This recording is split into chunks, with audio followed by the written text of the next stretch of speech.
right on time for the schedule as the countdown was going 10, 9, 8.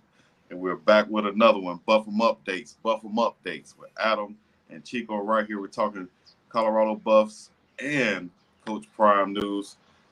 Give you the latest and the greatest. Adam, what's happening? Talk to me. How Unlike you doing? the new artwork, the last one it looked like I just swallowed a fly or something. You know what? When I looked at it, I said, you know what? Maybe I'm gonna get a better picture of Adam because he might seem like. And you thought the same. I was right on point on that one. So yeah, I had to get you right. I appreciate that. I'm repping the Bigg Dogg Chico show today. Good Yes, merchandise. indeed. How do folks? I know that I got there somehow, but what is the link for everybody? Man, I appreciate you rocking it, Adam, and looking good in that thing. It surprised me on that. So if anybody else want to rock some and get some Bigg Dogg Chico merch or all the Skull merch or the Skull Hard or the Big Buffs or whatever it is I have on there, you can go to Bigg Dogg Chico. Actually, let me pull it up right here. It's better where you can see it rather than me saying it. But Bigg Dogg Definitely. Chico, bam, .myspreadshop.com. You can check that out. The link should be below. If it's not, I'll add it, but you can type that in right there, bigdogchico.myspreadshop.com. They'll take care of it for you. You make the order. I do the artwork, and they'll ship it out to you. I think you got yours, what, like 4 days, Adam, if that? It was really quick. I was surprised when it came as quick as it did, and it's good quality fabric, and it's going to be unseasonably hot here in high 90s in a couple of days. So I might need to get this back in the laundry because it breathes pretty well. Do you have a future on QVC? Is that a good sales pitch there? Excellent. I appreciate it. I still wear mine, of course. And you spoke about it being hot. It's hot out here. As I'm broadcasting live, it might not look like it as I got the digital background right now, but I am outside. So you might hear some birds chirping or some dogs barking or something going by. So I'm out in the elements right now. I'm outside, as the young kids might say. I'm outside, you know. And by the way, I had over the weekend had a young fella call me Unc. So I guess I am getting a little bit of gray up in here and showing my age. So shouts out to him, man. But Adam, hey man, I appreciate you joining me back on. We're back on for another one, episode number 14, Buff 'em Updates. We're in the middle of camp right now with the elite camp just went on. Now we have the youth camp getting ready to go on before the women's camp. So the staff in full effect right now. So I think they're taking a break from the recruiting, dealing with the camps, and then getting back into things and making sure the team is also in shape and ready to go. So tell us, give us an update on what's going on from your end out there in Colorado. Well, first off, these coaches put in so much work, and I know they were given a couple days off over the weekend, but even when you're off, you're not really off because recruiting something that you can do from anywhere. Even on the reporting side, I reported on some visitors coming out to Colorado when I was in a different country. So the good and bad thing about technology is you're always connected. And so those guys just grind. And sometimes you forget it's not just coaching on the field and recruiting. It is public outreach, like doing things like the women's clinic that they're going to do this year and having the youth camp and even in some of the charity endeavors that they do. And then, they're recruiting every day. You look at the June 21st weekend, there's going to be more official visitors added there. They've got more camps. They've got a 7-on-7 tournament. You've got some coaches that will leave and help out at some of these satellite camps. And so it's a grind. I know they get a little time off in July, but a lot of respect. Honestly, I don't think I could put in the hours that these guys do. It's a full-time 24/7 job. We're 24/7 sports. They're 24/7 coaches. Like it is, and that's why their wives are always rock stars because they have to handle so much stuff at home because the coaches are stretched so thin. And so it was a good elite camp that they had last week, and 3 new offers went out so far. There might be another 2 or 3 that come down the pike later, and we'll see what that looks like as these guys continue to develop. But some good stories came out of that camp, including a couple guys with ties to the state of Colorado. So it's a grind. And not only that, you got to throw on top of that too, is that, they're allowed through NCAA rules to attend some of these workouts. So they're there looking at the current players. So again, it's a grind for those guys.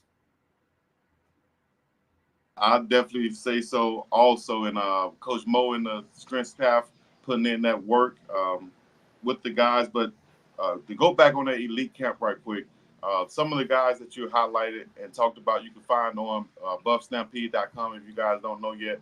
But there was one kid that I think you really wanted to talk about and highlight too. In 2027, Florida wide receiver tight end Landon Walney looked like he's ready to go already. And I saw, as my coach used to say back in the day, already ready. But I saw him in class of 2027, and he's looking like that, making, he's standing next to Coach Brett Bartolone. And tell me what you thought about him. He's making him look like a small guy, just standing next to him, this class of 2027 kid, wide receiver tight end. Talk about Landon Walney. Yeah, there's even a picture with him and Coach Prime, and Coach Prime's looking up to him, and it's crazy. And this is a young man that lives in Glenwood Springs, Colorado, which is on the western slope. It's it's on the way from, if you were going to head west from Denver out to Grand Junction.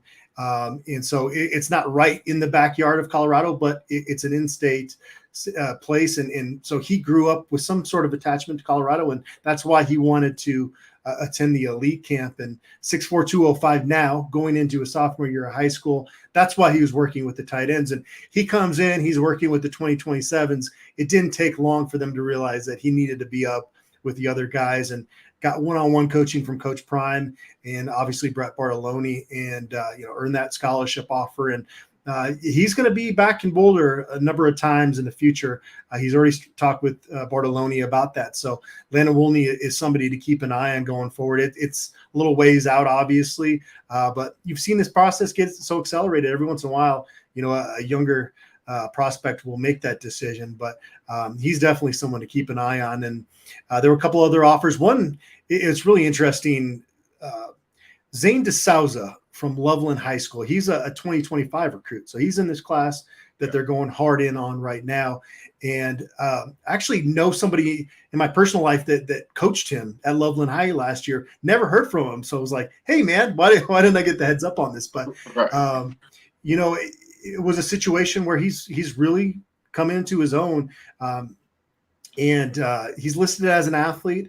I think he's also probably going to, be a tight end. That's what he worked at Colorado's camp. And 6'6", 255. I'm told that he's got a really solid base. Haven't had a chance to see him in person. I'm looking forward to doing that this fall. I live actually pretty close to Loveland High School, which is home to another buff. Jeremy Bloom is from Loveland High School. So I'm gonna make my way up there, but I think he's going to end up probably being an offensive tackle before all is said and done. But that was cool. And they've had a lot of guys that have tweeted that they're top 4 in their group. So those are guys that the staff is paying a little bit closer attention to going forward. And then one other offer went out, this one to a 2026. So this is somebody that's going into his junior year. That's Hayward Howard Jr. He's at Edna Carr High School, which is one of the powerhouses there in Louisiana. And he said that Devin Rispress actually basically helped him grow up when he was at a younger age, because he was going through some things in his his home life. And so they've had a really strong bond. And his father played at Ole Miss, and they offered as well at a camp. So it's still a time of year where even a 2025 guy, it's not too late. You go out to these camps and you get your name out there. I mentioned Zane DeSouza having a standout at CU's camp. He went out to the Under Armour Next camp and was one of the top guys there. So you're going to see his stock really take off from this point. So those are fun stories. The guys that get a camp invite, they go out there, they ball out, and all of a sudden, they've got everybody after them. And so those are good stories. It happens less now, partly because of the transfer portal and how transfer portal centric a lot of programs have their recruiting. And because it is so accelerated, sometimes it's hard to get noticed late in the process. Even as a 2025, it feels like a lot of these staffs have already kind of evaluated a lot of those guys. So it is fun when those names pop up and you talk to them. And those are the guys that are just so excited. They're like on cloud 9 because they don't have that 4 or 5 star by their name. And they went out and they worked for it and they got it. And those are good stories to write. Well, also, we got a 2025 highly touted quarterback that's committed to USC, of course, but he will be taking another visit to Colorado. I think it will be. I don't have the official date, but should be June one of his 21st. last. June 21st. That'll be his Yeah. last. Yeah, the 21st. That's a good number to come to Colorado.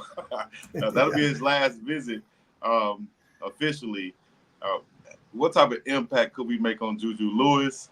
Is it even possible to bring him in? What's the outlook on that? I would say this right here, though. If the young man is listening or thinking about it, yes, USC is a great opportunity.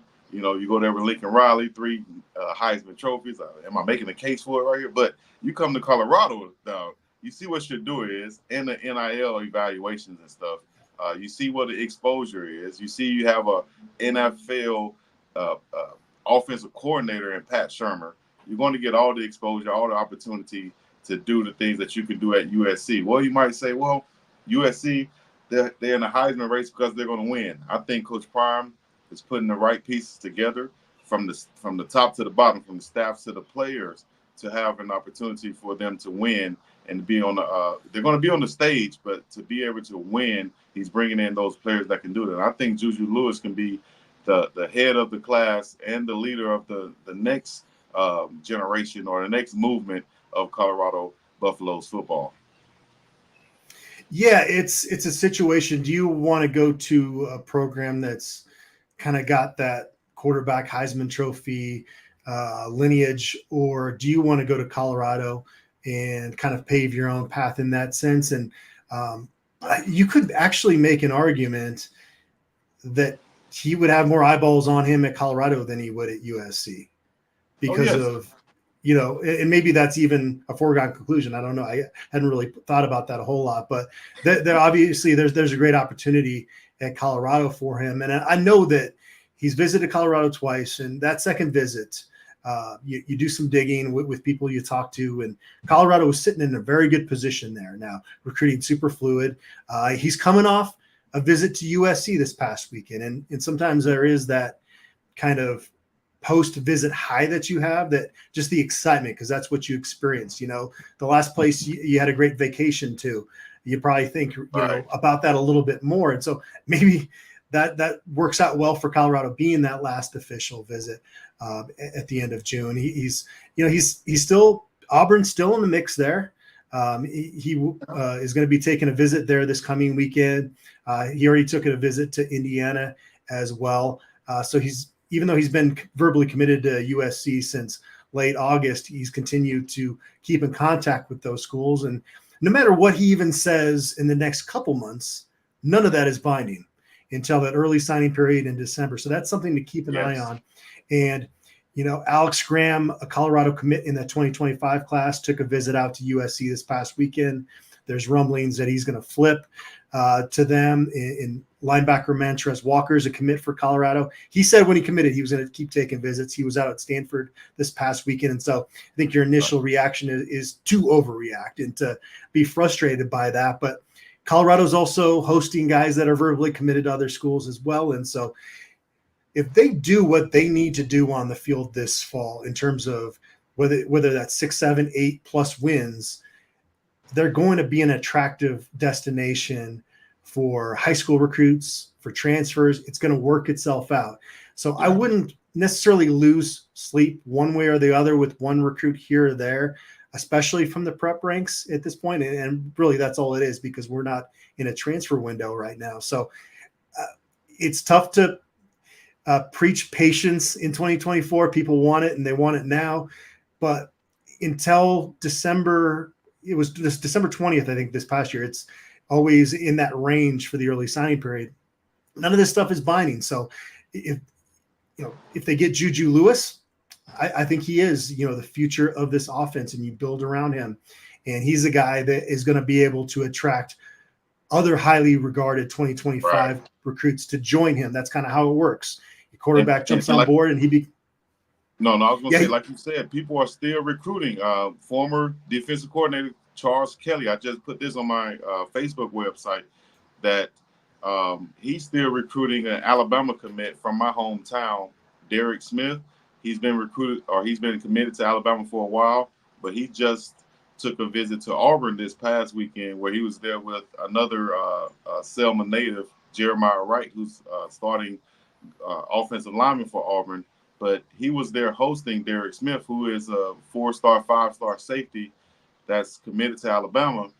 But he was committed while Nick Saban was there. He recommitted with DeBoyer, but Charles Kelly is still going after him hard, and he's been taking pictures and posting pictures this past weekend at Auburn. So we'll see how that, lands or whatever. And at the end of the day, though, when a kid commits, it's just a commitment. It's not any signed paperwork or whatever. So they can still take these visits, which I would advise them to continue to take those free visits and get that experience and not just be focused and zoned in on one school.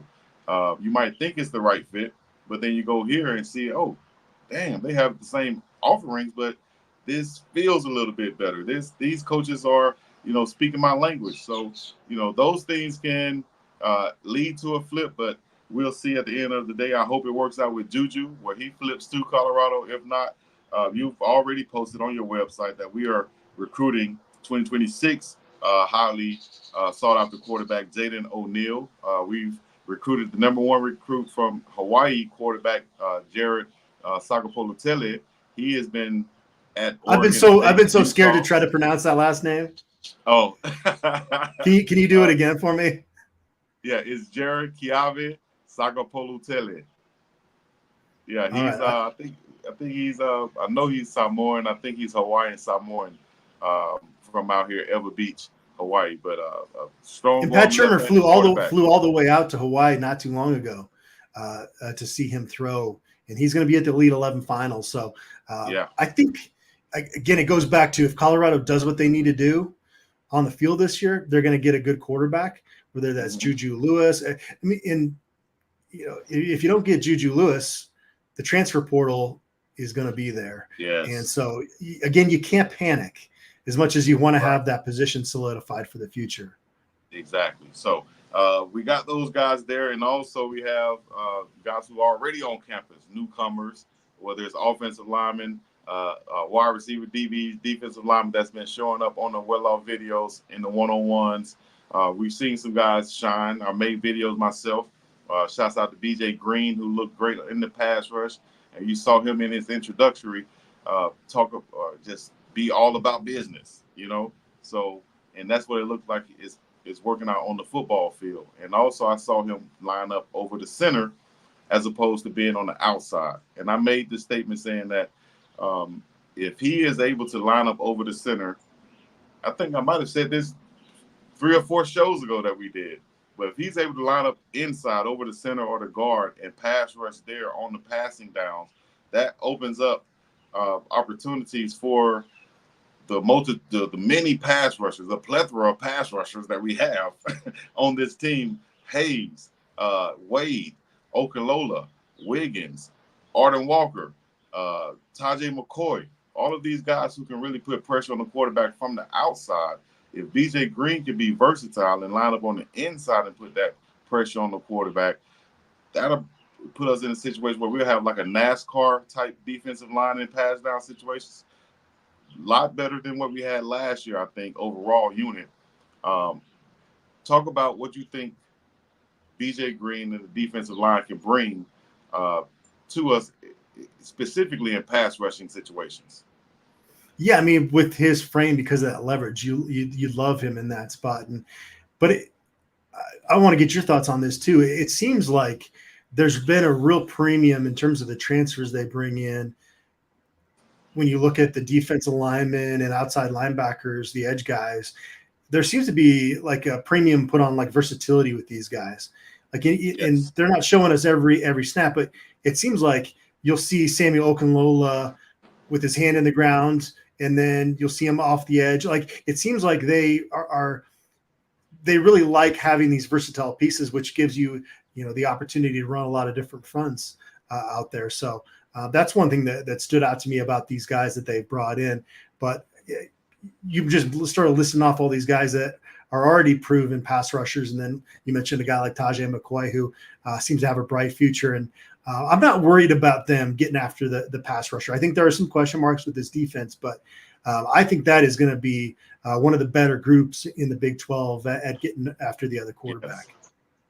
Yes. Is that stopping a run that maybe you're worried about, or all of us should be worried about because it didn't I happen? just want to see it is all. Yeah, I want to see it too. And I think a lot of people were looking at when we were adding guys to this roster, where's that big 6'5", 320 guy?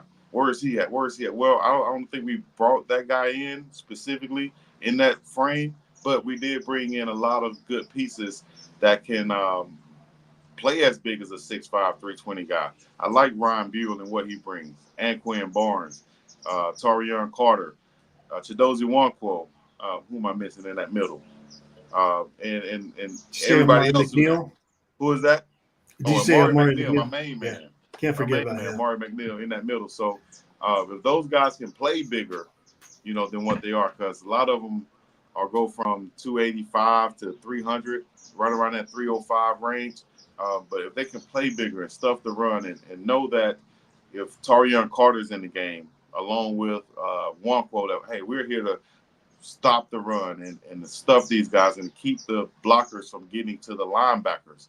If they can understand that, and Hill Green and Bentley and all of our guys who are going to play that linebacker position, Cheney and such, they can run free, that's going to be able to have us in a position to be a great run-stopping defense. Because I think we're going to play faster with simplifying the offense or the defense and terminology. We're going to play faster, so that should translate into a better defensive football unit, especially against the run. Yeah, no question. It goes back to, and it's a beautiful thing about football, is that you're only as good as your weakest link on defense. Right. And you've brought in so many reinforcements, and you're not going to bat 1,000 with all these transfers that come in. I was going back through, we do a top 40 buffs list every summer.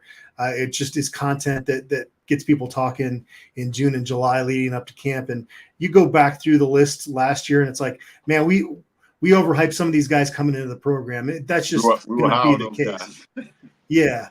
But, I don't see that glaring weakness on this defense. I have question marks because, again, show it to me before I buy all the stock in this. But you look at it, they really have upgraded every position on the defensive side of the ball this year.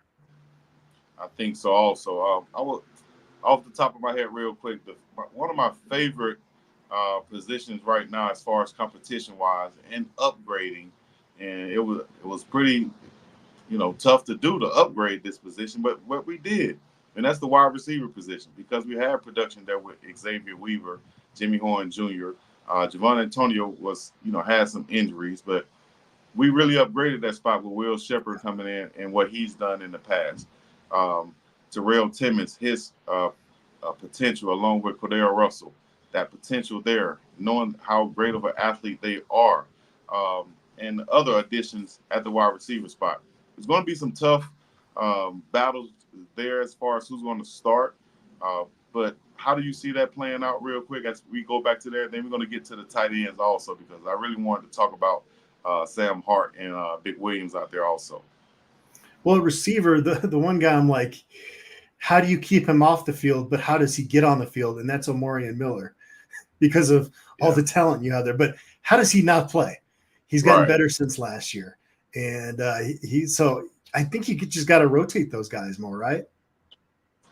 Yeah, I think so. That's what it is. You're going to have to rotate them, and they're going to have to be okay with rotating, knowing that it's going to be the best for them and the team. If they can play 80 to 90% of their snaps at the high capacity energy, so to speak, energy on 100, rather than being out there 80% and not running as fast when you got a guy on the bench who can come in and sub for you. They can come in at 100%, but they might be just as talented. Like if Terrell Timmons came in, or Marion Miller was starting, and then he's subbed by Cordell Russell or something like that. So it's not a huge drop off as far as talent wise. We'll see how they produce on the field. LeJounte Wester, over 100 catches last year. A lot of talent out there for Shedeur Sanders, and depth also, just in case some injuries happen or some confidence, happens like that. Somebody might drop some passes and not have as much confidence. confidence as before, which can happen on the football field as a wide receiver, you know. So you'll have a guy who can sub in and play immediately right there also. So I'm liking the wide receivers, tight end position, shaping out seemingly looking like exactly what we talked about, bringing in some big bodies who can be on the edge of that line and set the edge in the run game. What do you think about Sam Hart and what he brings coming over from Ohio State? Talking to people that covered him out there, he's a aggressive, physical tight end that showed some flashes here and there. He was at Ohio State. He got on the field a couple of years ago, and you know they had more talent at that position this past year.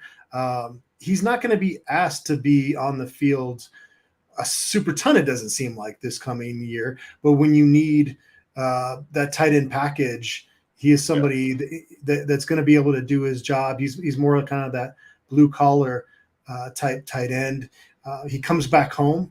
He went to high school out here in Colorado, so you know it's crazy because I was talking earlier in this video with you, Chico, about the guys that they offered that were in-state guys. It's like sometimes Coach Prime has gotten some flack from people out here for not offering more in-state guys. Well, this is a young man coming home. Arden Walker was given the opportunity from Missouri to come back home, and Charlie Offerdahl is a Colorado kid and gets a scholarship. So they're all about that, but the state of Colorado doesn't produce that much talent.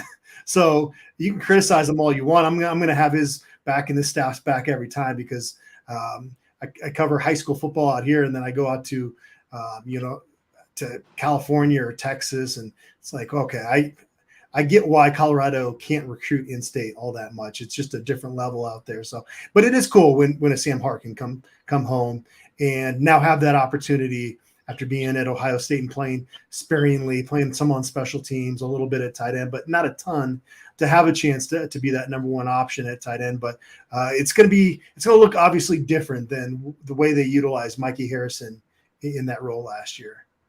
I think so too. Shouts out to former Buff Matt McChesney.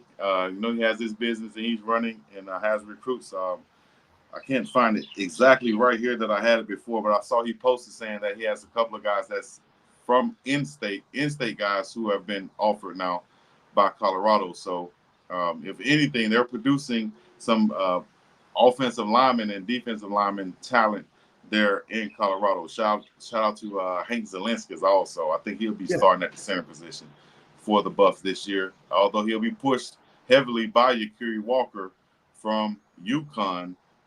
Also, I saw big Zach Owens, the offensive lineman young offensive lineman too, came over from Georgia, the state of Georgia, played at Clemson, but family friends with the Hood brothers and R.J. Johnson, E. Dewey Smith, of course, called him uncle. But the young fella, big Zach Owens, looked pretty good in the offensive lineman one-on-one drills versus the defensive lineman. Like he was blocking a senior in Shane Coates. A lot of times you don't see that happening where a young guy's, especially in the trenches, able to deal with older guys, senior, like Shane Coates, who actually played also and started. So any other guys that stood out to you that you might have been impressed by on that offensive line or anything that you were impressed by from seeing the footage from this past week? Well, I always laugh when Coach Prime says in regards to Uncle Neely that Neely don't miss no meals. Neely don't miss no meals. When I see this offensive line, those boys don't miss no. And I'm going to be like Neely, little brother or nephew or something when I come there, because Bigg Dogg don't miss no meals neither. They're going to find that out too. Well, I already know that about this offensive line because those are some big boys. And, yeah, you mentioned Zach Owens. He's one of them. So there's this group that was in for spring that kind of laid the foundation, got that initial jump at trying to win a starting job. But, yeah, you've got some guys like that have transferred in that are hungry. I'm not even going to count out somebody like Wyatt Hummel, who I think has a chance to be kind of a versatile guy that could play in different roles. This offensive line has so many more options than it did a year ago. And just the resume of these guys that have come in, it just looks a whole lot different than a year ago. So you keep upgrading the roster like this every transfer cycle, and I mean, this program is going to keep going in the right direction, and that's what we've seen, particularly in the trenches. And it's clear that big-bodied guys was a focus of theirs, especially on the O-line. As they should. I love the big bodies, and so across that line, it's Jordan Seaton, Justin Mayers, Hank Zielinskis, Tyler Brown, Khalil Benson, Tyler Johnson, Peyton Kirkland, Wyatt Hummel, Kareem Harden, big I'm forgetting big fella from FIU name or FAU name. Also the whole offensive line guy, Cash Cleveland. Shout out to Lil Cuz, Cash Cleveland out there. Philip Houston, whole, all those guys, man. I think they're going to be a lot better than last year. DT2 is in full effect for those guys. Look out for some more interviews also coming from the guys in the middle. Yes, I'm outside. You see, I'm trying to keep the shade off me. The sun is out. I have a slight tan naturally. And so, Adam, talk to us about a couple other new things that's going on with Colorado. What are some things you see around the program that might have been that you didn't see last year that you might see this year going on, or just the feeling of the program this year? It's just different because let's start with the leadership retreat, right? Yeah. Those were all guys that were in the program this spring, and so you're just starting off when you get into summer. They if you want to go back to spring ball, they were just at a better starting spot with everything. And even though they've got a new defense coordinator, you say the same about Pat Shurmur, but there was some familiarity with him because he was at least in that role as the play caller for 4 games. So a little bit less on that side of it. But even with some of the new staff members coming on board, and there's always kind of that flux. I mean, pretty much every college program is going to go through that on their staff somewhat every offseason. But just from the guys in the locker room, they're just settled in a little bit more. And you look at that leadership retreat, and Fonta Bentley came in saying that he was going to be all conference, and he had that confidence in him. But now there's and maybe I'm just misreading this, but I don't think I am. It seems like when you watch the content that's out there, he's more comfortable leading now. And there's more guys like him in that sense that last year you come into a new program, you're trying to eat. You're trying to eke out your spot on that roster because that's, you made that personal decision to transfer. Well, you get into the culture of the program and you listen to the message from Coach Prime and his staff. And now year 2 in the program, you have more ownership in the program. It's less about you. It's more about the program. And I think you're starting to see that with some of the guys in the program. And there's a lot of personality on this team, but I do think that there is also that other side of it where the standard is being a little bit more implemented by the players. It's probably not to the point that the coaches wanted to ultimately, but it's quite a bit better spot now than it was a year ago. And so you bring in those transfers, and some of them I'm sure will be big leaders on this team. Will Shepard is made a lot of plays, and he did it in the SEC. So he's a guy that other guys, young receivers like a Cam Michael or a Draylon Miller should listen to. What did you learn playing at Vanderbilt against these SEC programs? And so those new guys will lead in their own way, but to already kind of have that leadership group established going into summer workouts, I think is key. I think so too. It's going to help those young guys, just like you said. So, hey, we good on the wide receivers. I'm happy about that spot. We good on the tight ends now. Any questions out there in the chat, let us know. Also, put in your city, your state, and your country in the chat right now, and let us know where you're standing and what you got going on. But yeah, I really think we're good at the wide receivers. I'm trying to think, where are the questions on this roster right now? Like last year, there were a lot of questions about depth, about size, offensive line, defensive line. Where are the questions right now on this team? Well, I think just running back from the standpoint that you have a lot of talent there, but guys that haven't proven it. So who is going to be the guy that's going to rise to the top of that? And you look at Dallin Hayden and Michael Welch. You can throw Brandon Hood in there, especially at a position where guys can play early. And then you bring in Isaiah Augusta, late. And those guys all have a lot of talent. You could throw on the tape and be excited about any of them. How do you put odds on who's going to be the starter? I think some people think Hayden might kind of have the upper edge, but Augusta have had a 100-yard game playing at Arkansas last year, and Michael Welch is coming off a great spring. He's already been in the system for 15 spring practices. Is clearly not afraid of the challenge. So that's a position. I think it's more of a question mark, just because there isn't a guy like Rashad Amos. When he came in, it would have been, okay, he rushed for 1,000 yards. Yeah, it was at Miami of Ohio, but this is a guy that's proven it at the FBS level. They don't necessarily have that on the resume right now, but they sure do have a lot of talent in that room. Yeah, I can see Coach Prime being very happy, very confident about this team right here, especially like compared to what he knew he had last year, and then the results that he was able to bring about in this team, especially in those first 3 games. Yeah, it tailed off at the end, of course, but those first 3 games, I think, gave him that hope and the understanding of, damn, dog, we really did that, and we didn't even have everything that we thought that we can get, or we thought that we should have. You know, next year with these same players coming back, our main pieces, the meat and potatoes coming back, all we got to do is add the things around them. As I have a plane coming in around me right now, but all I have to do is add the pieces around, and I think that's what Coach Prime has done, and his staff. Shout out to the whole recruiting staff once again, who's taking a break right now, as they should, well deserved. They're saying in the chat also, no holes on this team.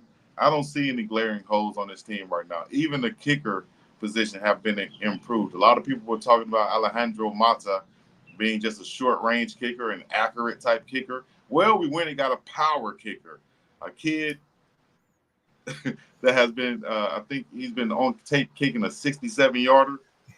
That would be a record for an NFL kick right there. If you kick a field goal for 67 yards in NFL, that would be a record, let alone in college football. I don't know the record in college, but I would think that would be a record in college. The young kicker that we do have, will he be competing with Alejandro Mata, or will we just see it kind of like a last year situation where Mata will be the short yardage guy, 40 and in maybe? Anything past that, you'll see either Feely or the young kicker come in. What do you think about that? Coach Prime has so much trust in Alejandro Mata. It's hard to envision him not being that guy the first game. But yeah, I mean, there were times last year that they kind of had a game plan for where Mata was really good, and maybe some spots they thought Jace Feely was better. And so they did kind of rotate a little bit there. And so if Alexander Stoyanovich, yeah, because he's the nephew of Pete Stoyanovich. That's right. He's the nephew of the former All-Pro kicker. Whether it's he or Jace Feely, one thing I do want to see is those kickoffs go for touchbacks on a more regular basis. That was an issue on this team last year. Right. I want to see the context of him kicking those long ones, right? Is he making 1 out of 10? Or is he doing that on a consistent basis? Because that's what it comes down to. You could put up the one clip of you making it, and I'm not doubting his leg strength at all. There's not many people on this planet that could kick a football that far. So that's certainly intriguing. I'm anxious once we get into camp what we hear out of that position. You definitely made a point there, because I could post a clip of me draining a 3 like Steph Curry, one of them, but that's out of context. You just show one. That's one clip. Let's see the whole thing. Now you're gonna see 10 more bricks that I'm shooting. Wham, wham, wham, to that one switch that I post. So we got to keep it in context to see about the rest of the kicking, and whether I said this when I first saw him kick that straight on 50-yarder, whatever it was from the logo. I said this. He could be like Pedro Serrano. Anybody remember Pedro Serrano out there? Pedro Serrano from the movie Major League. He was a power hitter. He's the guy on the State Farm commercials now, but he was a power hitter, right? And any fastball came down the pike, he hit that thing out of the park. Fastball, bow, he hit it. As soon as they start throwing a curveball, swing and a miss. So I'm wondering, is he good just straight on, or if you put him on them hashes, You know, you put him on the left hash, put him on the right hash. How accurate is he from those distances then, you know, when he's kicking? So we've seen Alejandro Mata be consistent from 40 plus in. Can we see Stojanovic, to be exact? I called him Stojankovic, like the 3-point shooter back in the day, but Stojanovic, like his uncle, who's the former kicker also. So he has that leg power. You saw him come in stacked up, looking cock diesel. So it's going to be a competition there if he has that accuracy and that consistency as a kicker for the Buffs. So Yeah, they got the one other position they got to figure out is long snapper. I don't think we need to spend more than a couple minutes on this, but they bring in Cameron Hawkins from Arizona. He saw a little action there. Wasn't the full-time starter there last year. Gabe Landers came in last year from Miami, and then obviously the governor Camden Dempsey's in there as well. So that's a position you don't really talk about or think about until they screw up, and then it becomes a major issue. So hopefully one of those guys can step up, because Cameron Warchek was pretty solid in that, but he's at Washington now. So you got to get somebody in there that has good chemistry with your specialists.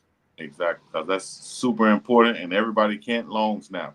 If that was the case, I would have been in the NFL making a lot of money. All right, so all right. I'm going to leave it at that. If you guys want to get you a shirt like this, some Buff gear, go to the website and get you some. Colorado, cubuffs.com, or you can go to fanatics.com and get you some. If you want a shirt like Adam is wearing right there with the nice Bigg Dogg Chico logo, you can get you that too.